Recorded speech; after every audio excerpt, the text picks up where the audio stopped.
All right, I'm here with Abdul-Hakim Shabazz from IndyPolitics.org to talk about the debates and some of the latest polling numbers. Abdul, what do you make of this race for governor right now, coming off of this first debate and looking at some of the polling numbers that we've seen? Your poll had it at a 7-point race. There have been some internal polls lately that have shown a closer race, but again, you had that 6 or 7 point margin in this race. What do you make of some of these numbers, and where do you think the race is headed from here after this first debate we had earlier this week? Well, Dan, first of all, I always like to tell people that polls are not predictions. They are snapshots in time. So let's make that perfectly clear. However, if you get enough of those snapshots in time, you could eventually see trends start to form.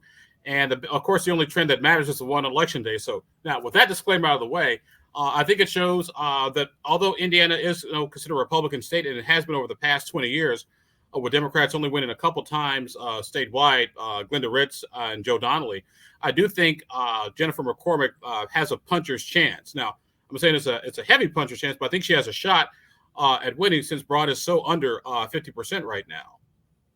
And, when you look at some of those numbers in your poll, again, 7 points, ours had it at about an 11-point margin. A number of these internal polls show it as an even closer race. What are some of the dynamics you're watching for here in subsequent debates and as this campaign plays out here over the next few weeks? Well, I think the substance is going to be who moves the needle. And like I said, I watched the debate last night that you guys at Fox 59 did a great job, even though the candidates. I had no idea that Mike Braun was an entrepreneur. Then Jennifer McCormick supported reproductive freedom because I had been playing a drinking game. I'd been drunk after about a half an hour and all that. Like I said, I don't think the needle moved all that much. Like I said, early voting starts Monday. So if something's going to happen, we're going to need basically. I would say the trends favor Mike Braun, although it probably won't be that 20-something 15-point lead we've seen in the past. But I will say this, however, it's probably going to take a Richard Murdoch-esque type moment to change the dynamics of the race. I still think Braun wins, but maybe by a closer margin than he expected. And it's certainly so far in some of these polls, this particular race for governor has been closer than some of the other statewide races. As we look at the numbers from your poll here last week, Jim Banks in the Senate race with a 14-point lead. In the Attorney General's race, Todd Rokita with a sizable lead as well over Destiny Wells. What do you make of some of those other statewide numbers, races that aren't comparatively as close perhaps as the governor's race? Well, if you look at the governor's race and also the U.S. Senate race, there's also third parties. In the governor's race, there's John Rainwater. In the Senate race, there's Andrew Horning. So from that perspective, I could see why the Republicans maybe aren't doing necessarily as well as they would hope to have done in the past. The Rokita Destiny Wells race is pretty much it is what it is. Now, frankly, my prediction with the Attorney General's race is that probably Todd Rokita will win, but because of all his disciplinary commission issues, he won't be able to finish out his term or maybe able to serve at all.